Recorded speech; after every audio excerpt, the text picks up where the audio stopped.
Welcome to this bike check in my motel parking lot. This is the Specialized Rockhopper Expert 29 from 2022. I'm going to start with the cockpit up here. So I've got a SRAM level brakes, hydraulic disc brakes. I have SRAM SX shifting and drivetrain.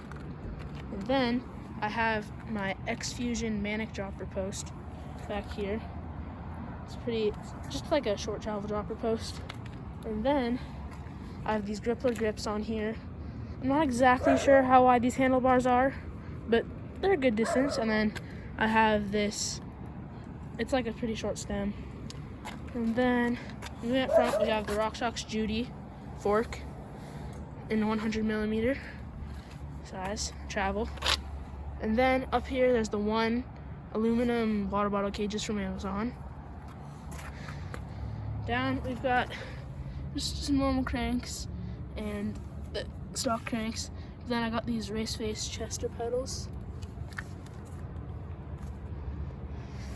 Anyways, moving back here, I've got, so yeah, there's the cassette again, 12 speed, 1x12.